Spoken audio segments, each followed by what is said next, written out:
টাঙ্গাইলের মধুপুর গড় বনাঞ্চলের প্রায় অর্ধেকই দখল হয়ে গেছে। প্রাকৃতিক বন উজাড় করে সেখানে চলছে বিভিন্ন ফল ফসলের চাষাবাদ। বন বিভাগের কিছু অসাধু কর্মকর্তার যোগসাজশে স্থানীয় প্রভাবশালী ও ক্ষুদ্র নৃগোষ্ঠী পরিবার এসব জায়গা দখলে নিয়েছে বলে অভিযোগ উঠেছে। টাঙ্গাইল থেকে কামাল হোসেনের তথ্যছবিতে সাইয়েদ মাহমুদের 2 পর্বের ধারাবাহিক প্রতিবেদনের প্রথম পর্ব দেখুন আজ।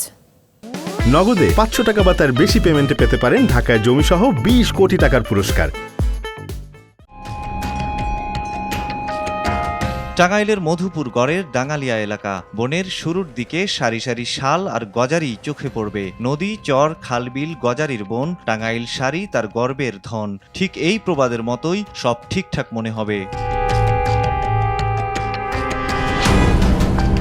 টাঙ্গাইলের ফুসফুস খ্যাত মধুপুর গড়ের সত্যিটা জানতে যেতে হবে গভীর থেকে গভীরে, হাঁটতে হবে বন্ধুর পথ। গরিব মানুষেরা সান্ত্বনা দিতে বন রক্ষা করেন, আমরা বন রক্ষা করি তারা যদি আমাকে পাশে না দাঁড়ায়।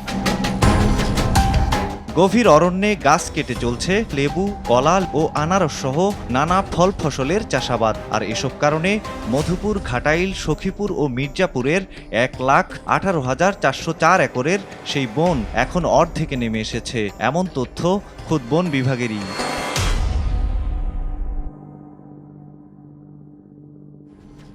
নগদে 500 টাকা বা তার বেশি পেমেন্টে পেতে পারেন ঢাকায় জমিসহ 20 কোটি টাকার পুরস্কার।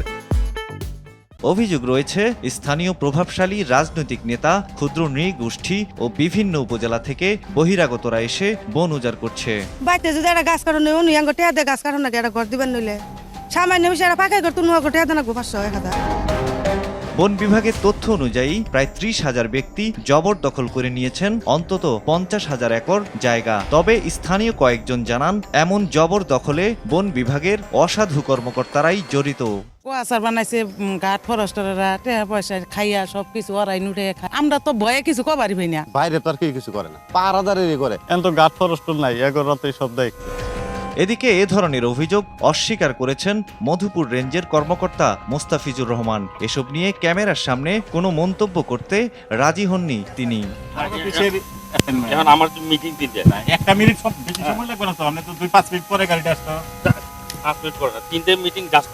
শুধু চাষাবাদই নয়, অভিযোগ রয়েছে বন উজাড় করে ভেতরে বাসাবাড়িও গড়ে উঠছে। সামাজিক বনায়ন ধ্বংস করে প্লট বরাদ্দের নামে চলছে লাখ লাখ টাকার বাণিজ্য। সেসব থাকছে দ্বিতীয় পর্বে। সাইয়েদ মাহমুদ, RTV।